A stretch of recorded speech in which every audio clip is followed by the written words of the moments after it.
Ang pinakamasasamang tao, madalas, ang pinakamasasamang tao ang mukhang sila pa ang panalo, pero hindi sa harap ng tao naniningil ang buhay. Tahimik itong naniningil. Ang mga stoic, hindi naghahabol ng paghihiganti. Nanonood lang sila.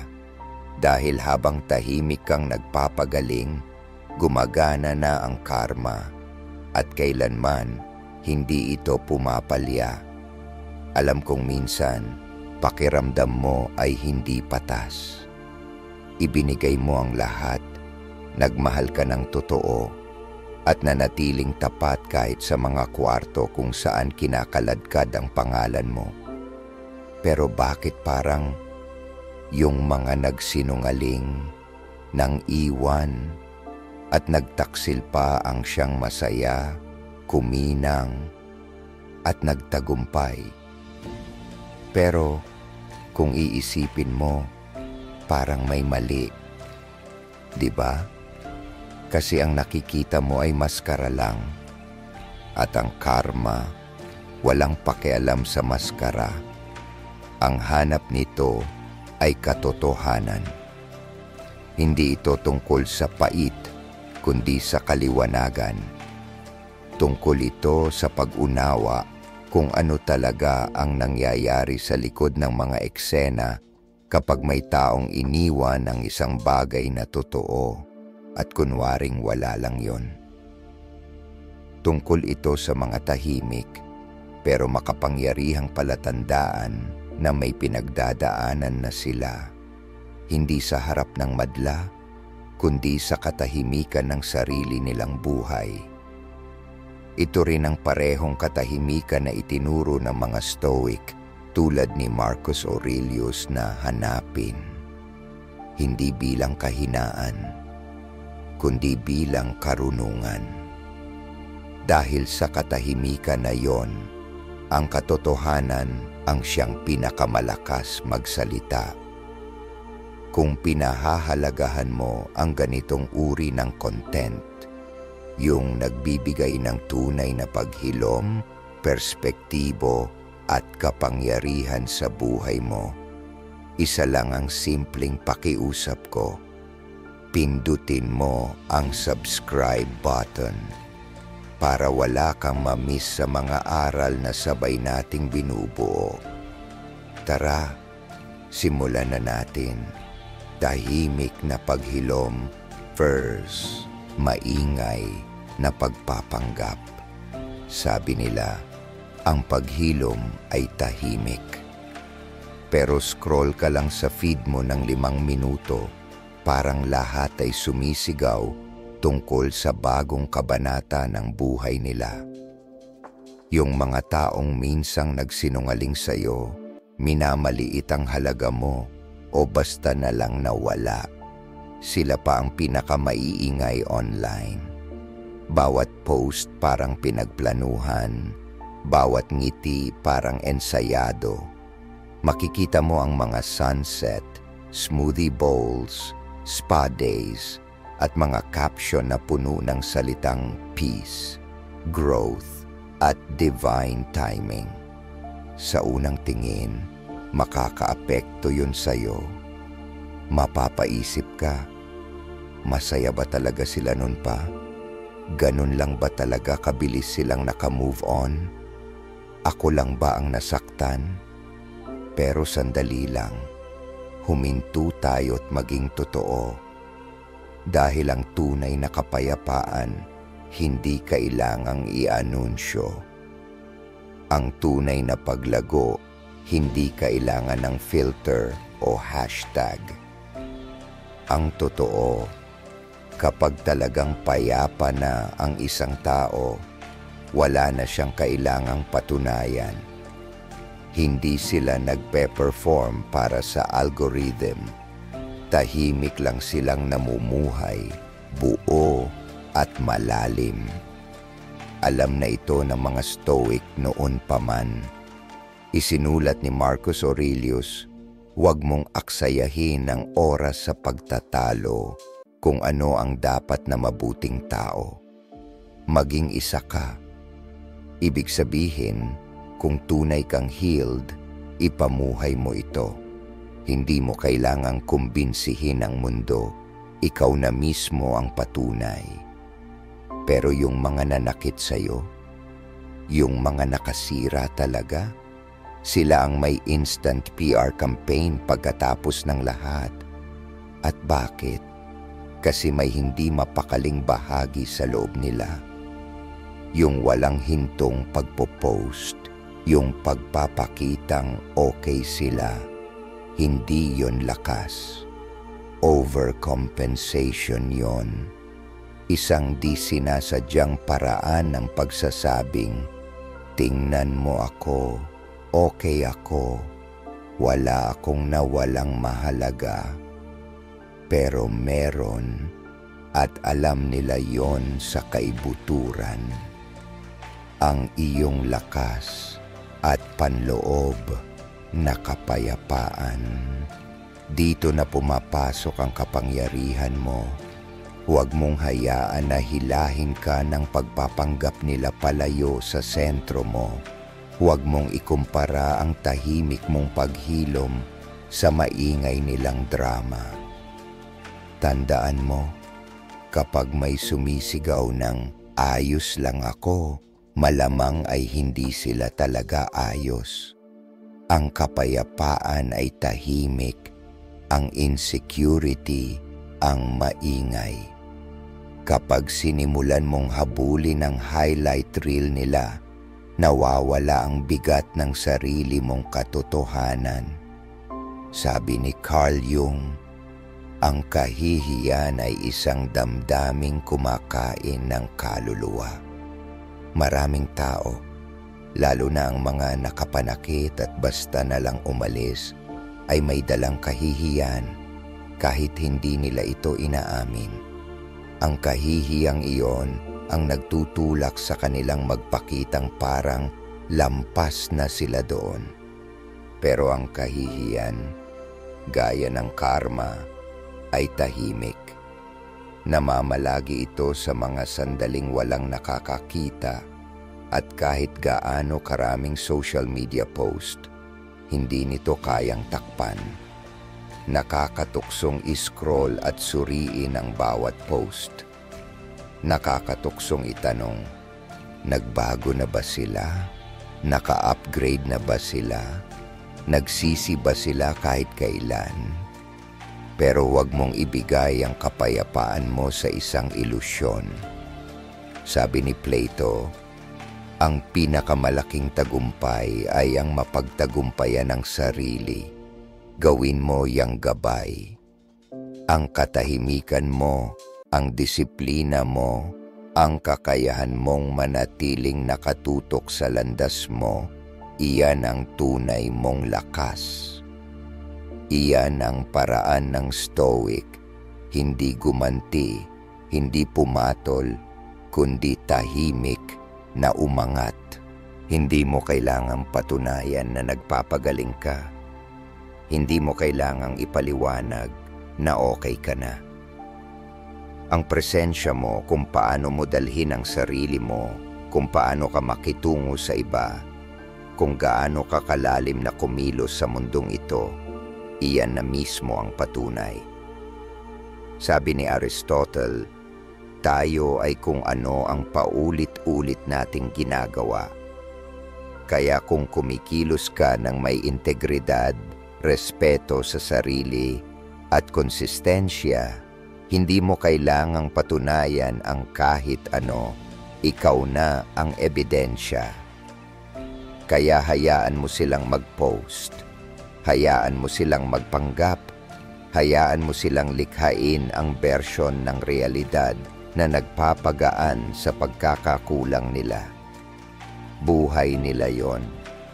Pero ikaw, manatili kang nakaapak sa lupa. Maging intentional. Manatiling tahimik kahit maingay ang mundo. Dahil sa katahimikang yon, ikaw ay lalago. At walang makakalampas sa lakas ng isang kaluluwang pinagaling na hindi na nanginginig kahit makaharap pa ang taong minsang sumira rito.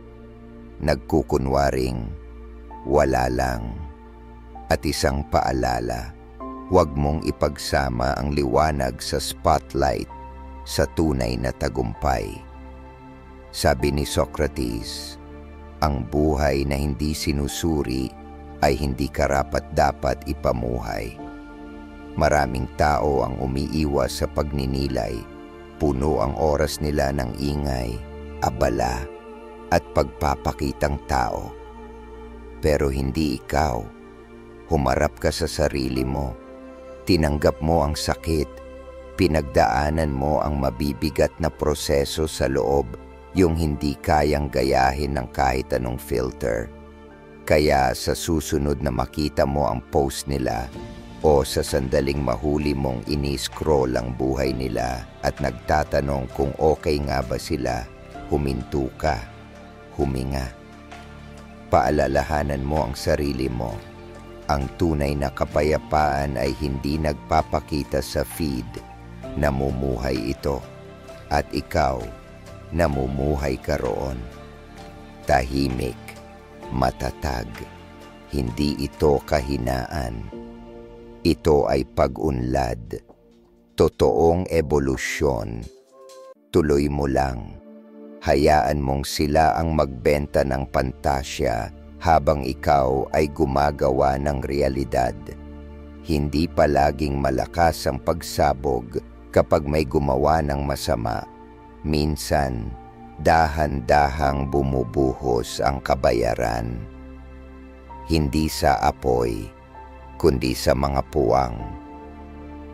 Isang kaibigang dati nilang kasama, biglang hindi na nagre-reply.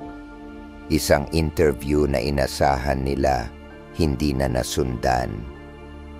Yung bagong relasyon na buong ingay nilang ipinost, bigla na lang nagiging hungkag. Parang magkahawak sila ng kamay ng taong hindi talaga nakakakita sa kanila. At doon nagsisimulang tumaas ang pagkalito. Sa labas, ayos ang lahat. Pero sa loob, may mali at hindi nila alam kung bakit. Pero ikaw, alam mo. Dahil kapag sinaktan mo ang isang taong nagpakita ng bukas at totoo, hindi laging may galit na kapalit ang buhay. Minsan, binabalanse lang nito ang kalikasan. Tinatanggal ang mga bagay na dati nilang hindi pinapansin. Ang pasensya mo, ang katapatan mo, ang lalim ng emosyon na ibinibigay mong walang kapalit. Wala na ang mga yon. At hindi lang ito tungkol sa pagkawala mo, kundi sa pagkawala ng sarili nila noong nandyan ka pa. Sabi ni Carl Jung, ang pinakanakakatakot ay ang buong pagtanggap sa sarili. At para sa mga taong nagtaksil sa isang bagay na totoo, iyon ang pinakamahirap. Ang tumingin sa salamin at maunawa ang pinalayas nila ang isang taong gusto lang silang tulungan na lumago. At habang mas iniiwasan nila ang katotohanan iyon, mas ibinabalik sa kanila ng buhay ang refleksyon nito, hindi bilang parusa, kundi bilang kamalayan. Sa una, hindi nila napapansin. Paunti-unting pagbawas lang. Isang tawag na hindi nasagot, isang project na hindi natuloy. Tingin nila malas lang o hindi tamang timing. Pero habang tumatagal, lumilinaw ang pattern. Ang mga dating koneksyon, nawawala ang tibay. Ang dating saya, mabilis nang mapawi. Pilit nilang pinapalitan ka ng bagong kaibigan, bagong karelasyon, bagong distractions. Pero hindi iyon kumakapit. Bakit? Kasi hindi ka pansamantala. Isa kang kapayapaan, isa kang presensya, isa kang enerhiya ng pag-aalaga na hindi nila alam na kailangan nila hanggang sa nawala ka. Tinuturo ng Stoic philosophy na ang papel natin ay hindi kontrolin ng iba, kundi ang sarili. Isinulat ni Epictetus, hindi ang nangyayari sa iyo ang mahalaga, kundi kung paano ka tumugon dito. At habang sila'y nalilito, naghahanap ng bagong pampakilig, ikaw ay nananatiling tahimik, matatag, dahil alam mo kung ano ang nawala sa kanila. Kahit sila mismo, ngayon pa lang nila ito nararamdaman. Unti-unti, nagiging banyaga ang mundo nila. Ang emosyonal na seguridad na naramdaman nila sa iyo, na hindi ka man lang nila pinasalamatan, ay wala na. At ngayon, napapalibutan sila ng mga taong hindi malalim. Oo, masaya sila, nakakatuwa, nakakaaliw, pero hindi sila ligtas. Hindi sila tulad mo. Hindi sila nakikinig ng ganun kataimtim. Hindi nila nauunawaan ang katahimikan. Hindi nila napapansin ang maliliit na pagbabago sa damdamin. At ang kawalan ng koneksyong yon ay dumarating bilang pagod, bilang pagkalito.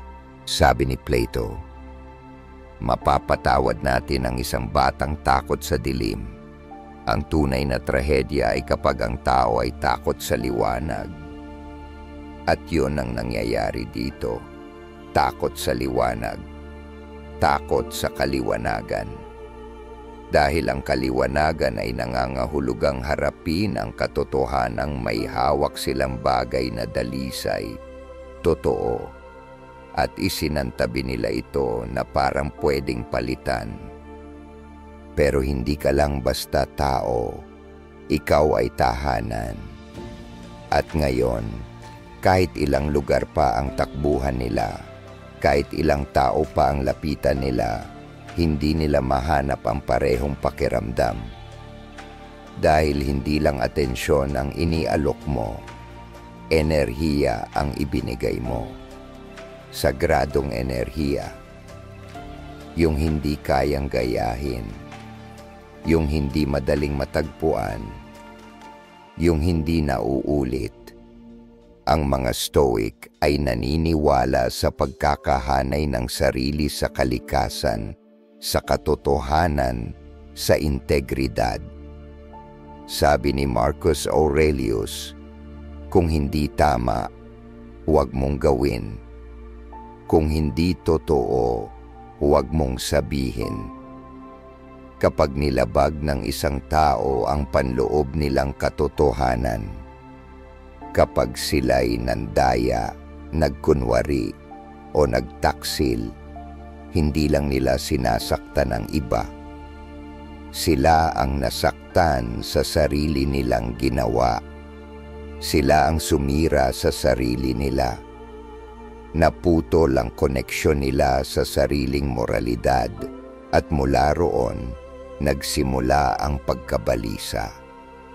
Kaya kahit may panalo sila ngayon, tila walang lasa.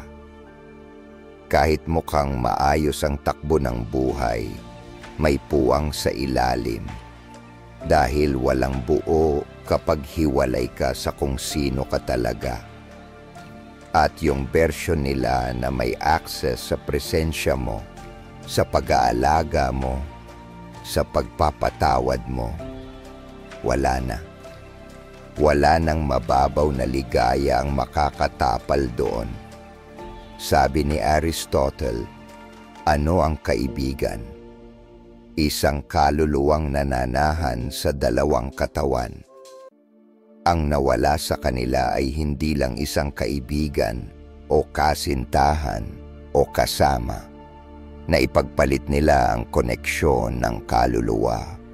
Ang espasyong wala silang kailangang patunayan, kung saan sila'y naririnig ng walang putol, minamahal ng walang kondisyon. At ngayon, alam nilang mahirap nang hanapin yon. Baka nga hindi na muli. Iyon ang karma. Hindi bilang kidlat, kundi dahan-dahang pagguho ng mga bagay na akala nilang mananatili.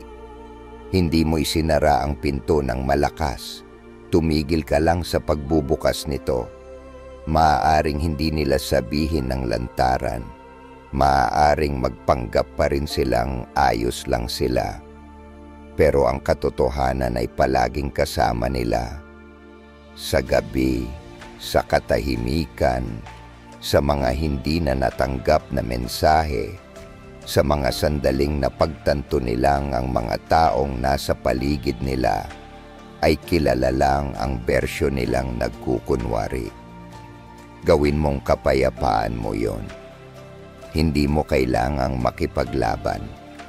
Hindi mo kailangang makipagtalo. Hindi mo kailangang i-post to. Manatili ka lang sa sarili mong sentro. Hayaan mong gawin ng buhay ang trabaho nito. Palaging bumabalik ang ikot. At kapag bumalik ito, hindi para manakit, kundi para magpakita. Ipinapakita sa kanila ngayon ang lahat ng nawala sa kanila at lahat ng sana'y maaari nilang makuha kung marunong lang sana silang magpahalaga. May mga katotohanang hindi kailangang isigaw para marinig. Umaalingaw-ngaw sila sa mga kilos, sa mga pattern, sa mga bagay na hindi sinasabi pero pilit ipinararamdam. Nakita mo na ito. Yung taong minsang hindi iginalang ang mga hangganan mo, naglaro sa emosyon mo, o lumayo na para bang hindi ka mahalaga. Ngayon, bigla na lang naging philosophical sa social media. Nagsishare ng quotes tungkol sa pagtataksil, nagpaparinig tungkol sa pekeng kaibigan, tungkol sa protecting energy. Pinupuno nila ang feed ng mga pasaring na kahit walang pangalan, ay halatang ikaw ang tinutukoy. Walang tag, walang pangalan, pero alam mo, ramdam mo. Hindi yon growth. Guilt yon, nakabihis lang ng malalim na metaphor. Isa tong konsensya na pilit pinoproseso ang hindi pa kayang tanggapin. Sabi ni Carl Jung, hanggang hindi mo ginagawang conscious ang unconscious, ito ang magdidikta ng buhay mo at tatawagin mo itong kapalaran. Iyon mismo ang nangyayari. Hindi nila kayang harapin ang katotohanan ng tuwiran, kaya paikot-ikot sila. Nagsasalita sa code, nagpo-post ng mabubulaklak na salita, umaasang ikaw ang makakabasa. Pero eto ang totoo, ang mga tunay na payapa, hindi nagbubuhos ng emosyon sa post na parang digital na tantrum. Hindi sila kailangang magpanggap na nagpapagaling. Ang tunay na paghilom ay tahimik. Lumilitaw ito sa pagtrato mo sa tao, hindi sa mga salita sa screen. Ito ay isinabuhay, hindi isinapelikula. Ito ang lalim ng pagkaunawa ng mga Stoic. Turo ni Epictetus, mamuhay ka sa paraang kahit may magsalita ng masama tungkol sa iyo, walang maniniwala. Ang ganitong klase ng karakter ay hindi nangangailangan ng hashtag, kailangan lang ng presensya. Pero ang nangyayari sa kanila ay hindi presensya. Ito ay obsesyon. Naiwan pa rin sila sa kwento, pero ikaw, tumigil ka na sa pagganap. Kaya sila paikot-ikot pa rin sa paligid mo, gamit ang mga mensaheng sumisigaw ng pangalan mo nang hindi ito binabanggit. Dahil ikaw na ngayon ay simbolo sa isip nila. Hindi lang taong nasaktan nila, kundi refleksyon ng kung sino sila noong nariyan ka. at kung ano ang nawala nang hindi kanila pinahalagahan. Paniniwala ni Plato, ang kaluluwa ay naaalala ang mga bagay na pilit kinakalimutan ng ego, at ang pilit nilang kinakalimutan, yung itinatago nila sa likod ng passive-aggressive na captions ay ang pagsisisi. Maaring hindi nila aminin, pero ang enerhiya nila ang nagsasabi ng totoo, hindi ang kanilang mga salita. Samantala, ikaw ay nanahimik, bumitaw, at ang katahimikan na yon, malakas, nakakayanig para sa isang taong sanay sa gulo. Inaasahan nila ang reaksyon, ang pagtatalo, ang kahit anong senyales na may emosyonal pa silang hawak sa'yo, pero hindi mo ito ibinigay. Hindi dahil mahina ka, dahil bihasa ka. Sabi ni Marcus Aurelius, ang pinakamabisang paghihiganti ay ang hindi maging katulad ng taong nanakit sa iyo. At naging paghihiganti ka, hindi sa puot, kundi sa pagunlad. Sa pagiging taong hindi na naghahabol ng saradong usapan, hindi nagpapaliwanag ng kasinungalingan, at hindi umiikli para lamang mapagaan ang konsensya ng iba. Kaya hayaang mag-post sila.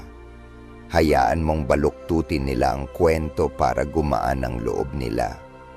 Hayaang magsulat sila ng tulang umaasang mauunawaan mo.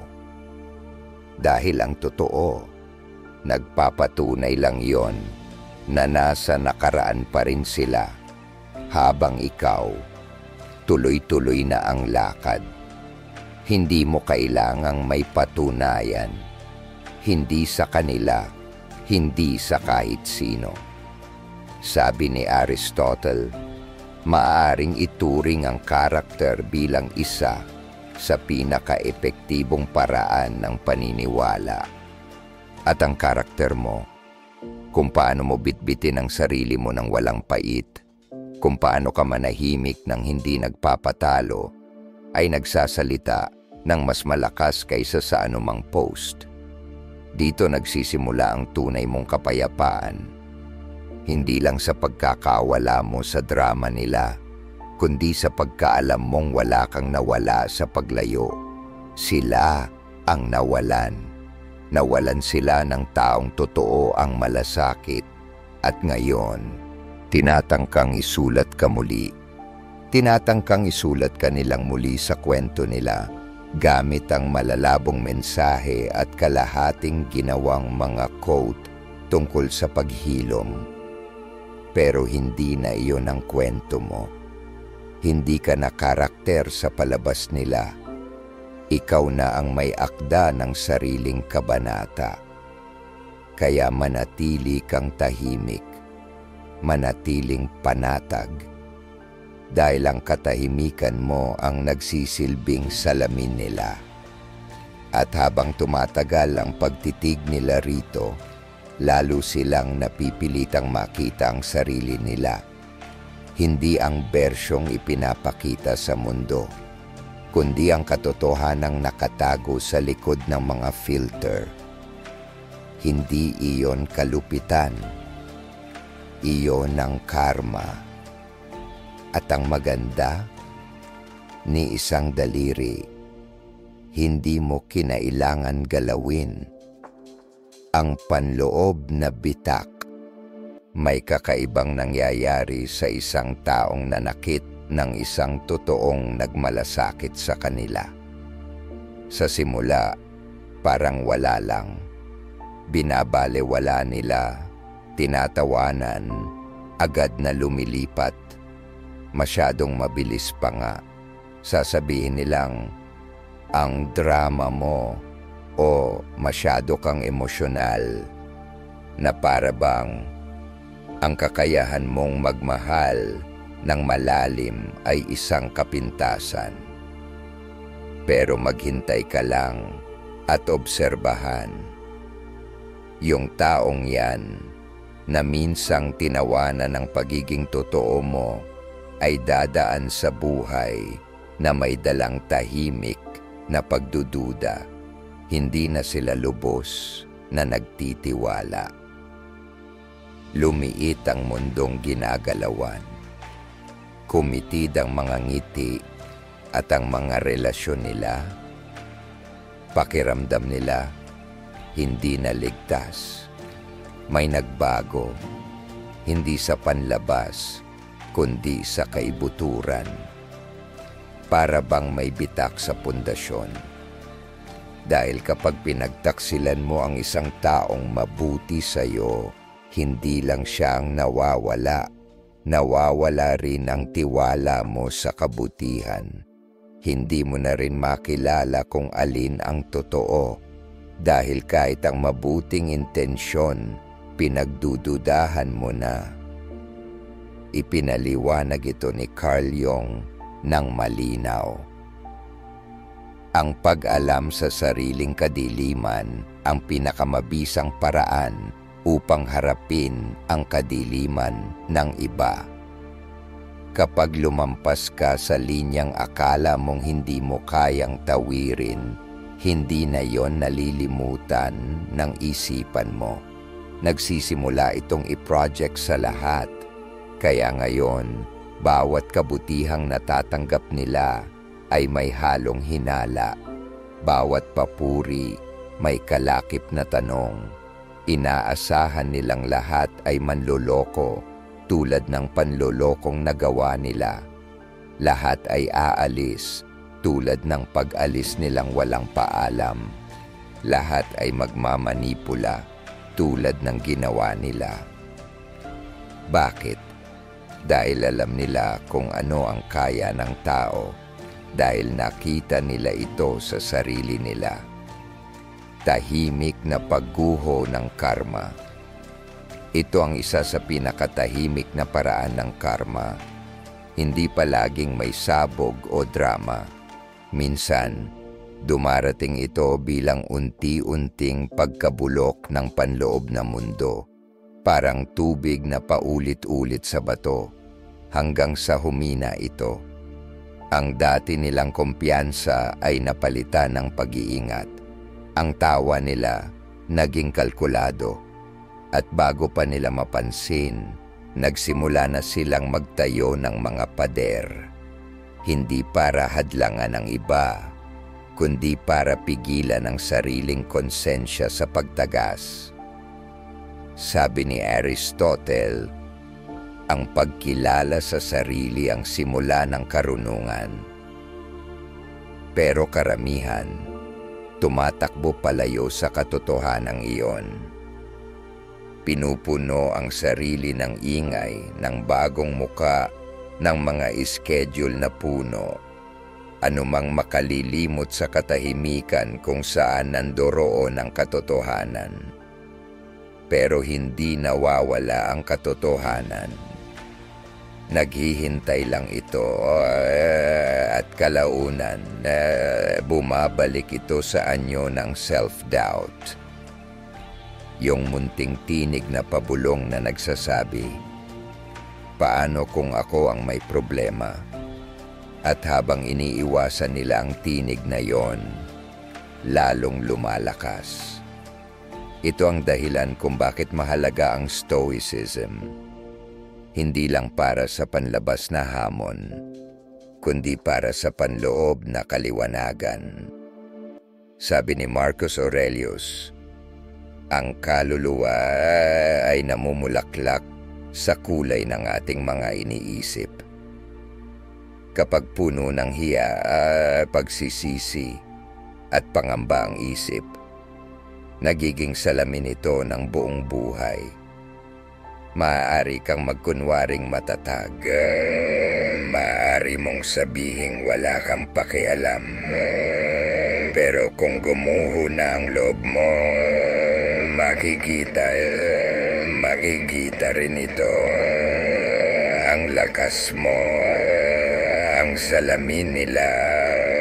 Ikaw naman, lumago.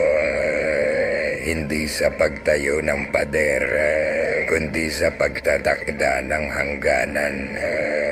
Hindi sa pagkawala ng tiwala sa lahat, kundi sa mas matibay na tiwala sa sarili. Dumaan ka sa apoy, pero ang paglabas mo mas matatag, hindi mas malamig. At yan ang pagkakaiba. Itinuro ng Stoicism na hindi natin kailangang tumugon sa bawat damdamin. Sa halip, obserbahan ito, unawain, at tumugon mula sa prinsipyo, hindi sa sugat. Sinabi ni Epictetus, walang tunay na malaya kung hindi niya kayang pangasiwaan ang sarili.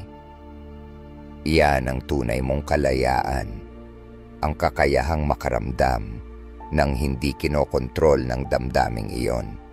Pero sila, nakatali sa sarili nilang takot, sa sarili nilang pagkakasala, sa isang paikot-ikot na siklo ng pag-aakalang lagi silang pagtataksilan, kahit wala naman talagang banta. Dahil napagkamalan nilang parusa ang proteksyon. Akala nila ang paglayo ang magliligtas sa kanila, pero sa totoo lang, iyon lang din ang nagpapaisa sa kanila. Ganyan gumagalaw ang karma, hindi palaging may bagyo, minsan katahimikan lang. Ang unti-unting pagkawala ng kapayapaan. Ang kawalang kakayahang makatulog kahit sa pinakatahimik na silid. Ang pagkawala ng tiwala sa sarili. Dahil kapag sinaktan mo ang isang taong tanging hangarin ay ang makita kang lumago, hindi lang sila ang nawala, kundi pati ang mga bahagi ng sarili mong bukas, mabait at malaya. Kaya hayaang lumayo sila, hayaang magduda sila, hayaang muli silang magtayo ng mga pader, pero huwag kang sumama sa gulo nila. Malayo na ang narating mo para bumalik sa pag-urong. Patuloy kang tumayo sa katotohanan mo. Patuloy mong piliin ang sarili mo. At tandaan, ang emosyonal mong lalim ay hindi kailanman naging problema. Ito ang salamin na nagpakita ng hindi nila kayang tanggapin sa sarili nila. Sinabi ni Socrates, ang pagkilala sa sarili ay simula ng karunungan. At kapag ang isang tao'y tumalikod sa karunungan, ang natitira ay kalituhan. Sa loob nila, sa paligid nila, at sa huli, sa refleksyong ibinabalik sa kanila. Iyan ang tunay na halaga ng pagtataksil, hindi ang mismong pagtalikod, kundi ang lahat ng sumunod pagkatapos. Kapag nawala na ang ingay, at naiwan silang walang kasagutan sa sarili. Ang makata at tahimik na karma. May mga leksyong hindi inihahatid ng buhay sa salita, kundi sa refleksyon. Hindi ito dumarating na may babala o kumukutitap na karatula. Dumarating ito sa anyo ng isang tao. Isang taong sa unay tila lahat ng inaakala nilang nararapat sa kanila. Maganda, magnetiko, nakakaakit. Ang koneksyon, maugong. Parang kidlat, pero dahan-dahang may nagbabago. Bumabagal ang mga reply. Nawala ang init. Ginagawang biro ang pagiging totoo. Ang pagmamahal nagiging laro.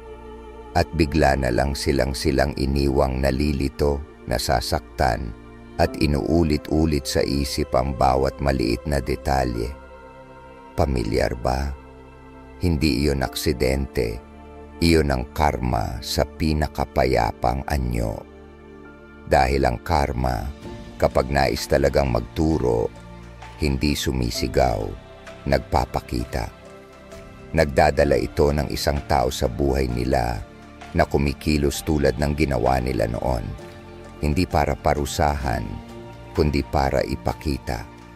Sinabi ni Carl Jung, lahat ng bagay na ikinaiinis natin sa iba ay maaaring magturo sa atin ng tungkol sa sarili natin.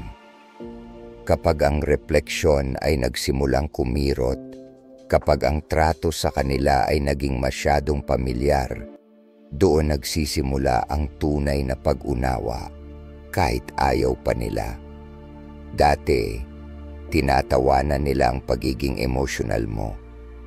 Sinasabing, sobra ka. Ngayon, sila ang hindi makatulog sa gabi.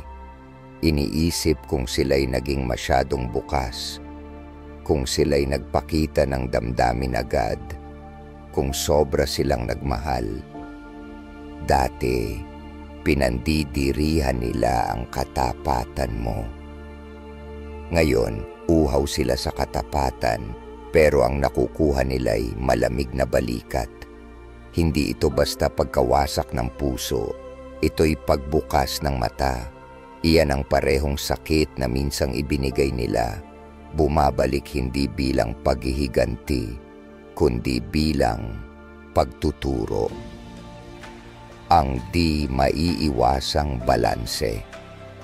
Naniniwala ang mga Stoic na ang mabuting pamumuhay ay ayon sa kalikasan. At ang kalikasan may ganda sa paglikha ng balanse. Sabi ni Marcus Aurelius, ang sansinukob ay pagbabago. Ang buhay natin ay nililikha ng ating mga iniisip. Akala nila makakaalis sila ng walang kabayaran. Akala nila kayang saktan ng isang taong totoo ang pagmamahal at basta na lang magpatuloy. Pero ang buhay may kumpas, may ritmo. At kapag binasag mo ang ritmong iyon sa pamamagitan ng pagtataksil, hahabol at hahabol ito sa iyo, hindi dahil malupit ang mundo, kundi dahil makatarungan ito. Ngayon, hinahabol nila ang isang damdaming laging dumudulas.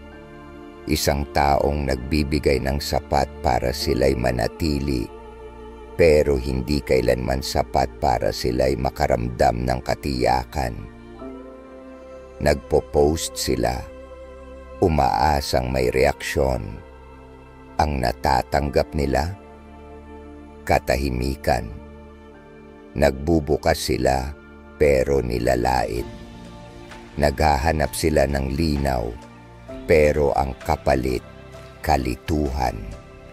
At ang panic na yon, ang pagkalito, ang emotional whiplash, iyan mismo ang ibinigay nila sa iyo noon. Sabi ni Plato, ang katarungan sa pamumuhay ng estado ay maaari lamang kung ito ay una munang umiiral sa puso ng mamamayan. At ang katarungan sa personal na antas, gayon din ang galaw. Hindi palaging hayagan, hindi mo palaging makikita, pero palaging dumarating sa loob, tahimik, walang humpay.